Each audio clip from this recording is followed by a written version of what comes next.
Aí você vai me perguntar, ótimo, mas qual que é o critério de aumento de pena em cada uma das fases da dosimetria da pena? Então veja, para a primeira fase, observe comigo, o código não fixou um quantum de aumento de pena, não falou qual é o número que eu aumento, não falou, ficando a critério do juiz. É claro, senhores, que se ficando ao critério do juiz, esse critério sempre será motivado.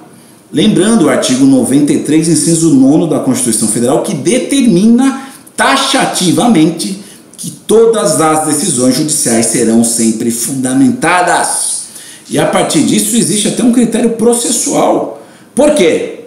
Porque se eu não sei qual é o fundamento utilizado pelo juiz na sentença, como poderei recorrer dessa sentença? Ou como poderei concordar com essa sentença? Então existe a obrigatoriedade de fundamentação, não só para fazer uma interlocução entre o Poder Judiciário e as partes, não só para fazer uma interlocução entre o Poder Judiciário e a sociedade como um todo, mas também para atender a um critério processual. Ora, se eu não conheço qual é a forma de decidir do juiz, se eu não conheço como o juiz pensa, como poderia exercitar o meu direito ao duplo grau de jurisdição, apontando um recurso de apelação, por exemplo, bastante o suficiente para combater aquela sentença. Então é obrigatório sempre o dever de fundamentação.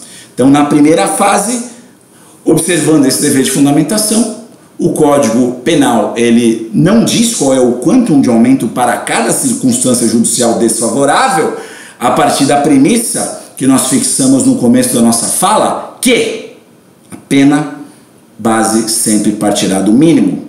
Caso do homicídio simples, de 6 a 20, parte do 6. Se existirem circunstâncias judiciais desfavoráveis, quanto o juiz vai aumentar por circunstância? Diz a jurisprudência que esse aumento será na monta de 1/6 para cada circunstância judicial desfavorável. E a doutrina sugere, então, que esse aumento seja de 1/8. Afinal, são 8 circunstâncias judiciais, nada mais justo do que ser a incidência de aumento em cima de 1/8 para cada circunstância. Em que pese já existirem diversas decisões, Tribunal de Justiça do Distrito Federal, do próprio Superior Tribunal de Justiça, admitindo o aumento de pena na monta de 1/8 para cada circunstância judicial desfavorável. Entretanto, vos digo que hoje o critério que tem preponderância é o jurisprudencial, aumento de 1/6 para cada circunstância judicial desfavorável. Aí você vai me perguntar assim, legal, Henrique, bacana, entendi. Mas se o juiz fizer a leitura do processo e ele entender que não existem circunstâncias judiciais desfavoráveis, ele vai fixar a pena no mínimo.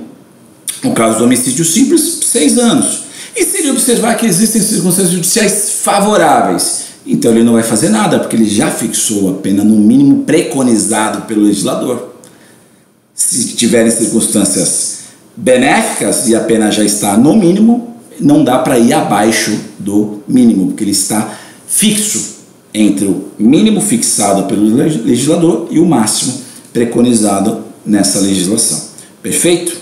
E quanto à segunda fase, pena intermediária, qual vai ser o critério para aumento dessa pena? Também nessa etapa, apesar de não haver previsão legal, entende a doutrina e a jurisprudência que o juiz está atrelado aos limites mínimo e máximo. O STJ tem decisões no seguinte sentido: a fração superior a 1/6 pela reincidência exige motivação idônea.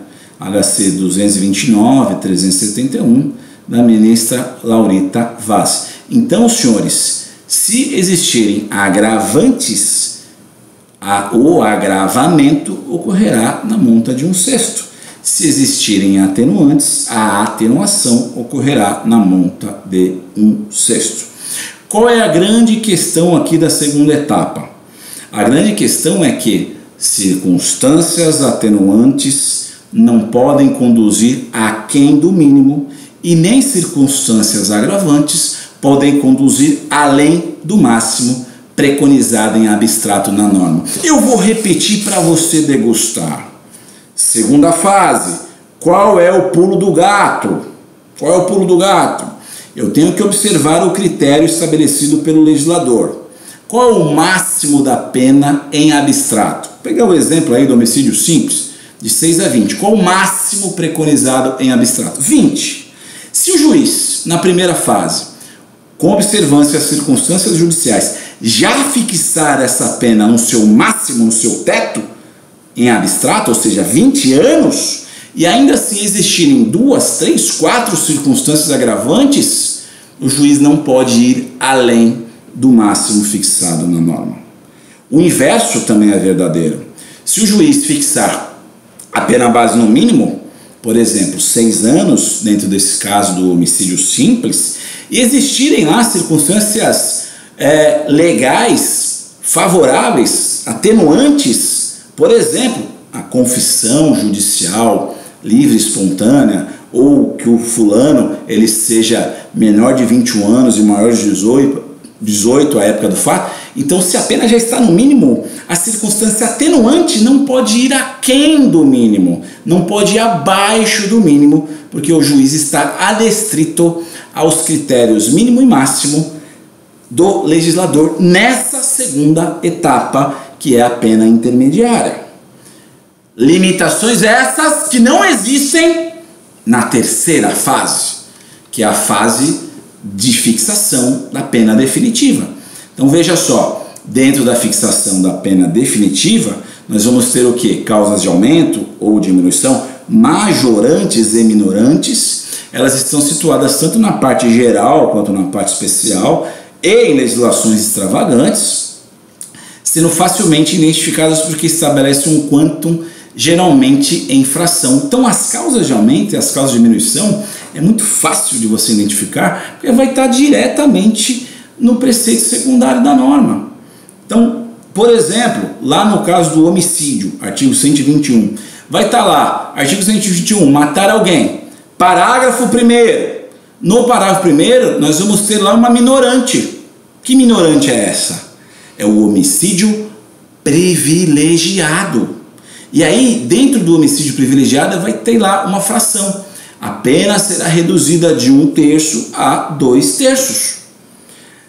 Lembrando que, dentro desse artigo 121, parágrafo 1º, nós vamos ter lá o homicídio privilegiado, mas são 3 causas privilegiadoras ou minorantes da pena. Se o crime for praticado mediante relevante valor moral, ou seja, para o agente, relevante valor social, ou seja, para toda a comunidade que o circunda. Aí você vai falar assim para mim, como assim? Vamos imaginar aqui, hipoteticamente, que lá num bairro X de uma região Y, tem um fulano lá que é conhecido como estuprador, está estuprando todo mundo. E aí um policial que mora lá na região um dia resolve dar cabo nesse sujeito, prestando um serviço à comunidade.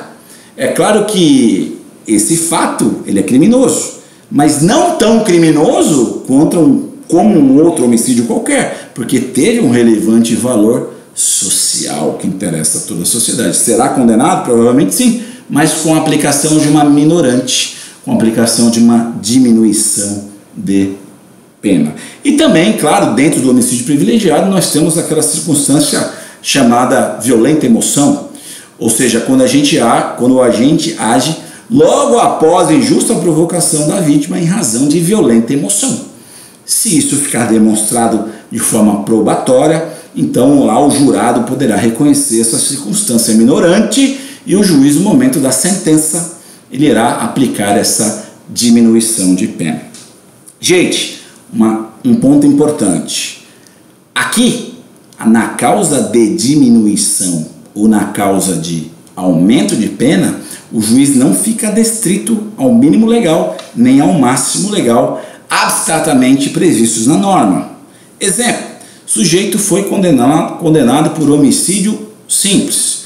Não há circunstâncias judiciais desfavoráveis, não há causas agravantes nem atenuantes, então a pena base começou em 6, chegou na segunda fase, foi mantida em 6, chegou na terceira fase, o jurado reconheceu a minorante do homicídio privilegiado. O juiz vai reduzir essa pena. só que já está no mínimo. Na terceira fase não tem problema. Se o juiz entender que ele tem que reduzir essa pena em 2/3, por exemplo, então essa pena vai ser reduzida de 6 anos para 2 anos. Abaixo, portanto, do mínimo preconizado pelo legislador. O contrário também é verdadeiro. Se o juiz fixou lá a pena máxima no crime de homicídio, porque tinham circunstâncias judiciais desfavoráveis, tinham circunstâncias agravantes, então chegou na terceira fase no máximo 20 anos. E aí observou-se que havia sim uma causa de aumento de pena. Que causa seria essa? De fato, aquele homicídio foi praticado por motivo fútil. Que é o motivo fútil? O motivo fútil é aquele pequeno, é aquele desproporcional. Matou a esposa. Por quê? Porque deixou o feijão queimar. É um motivo pequeno, é um motivo desproporcional. Então, temos ali uma circunstância majorante, temos uma circunstância que vai aumentar a pena.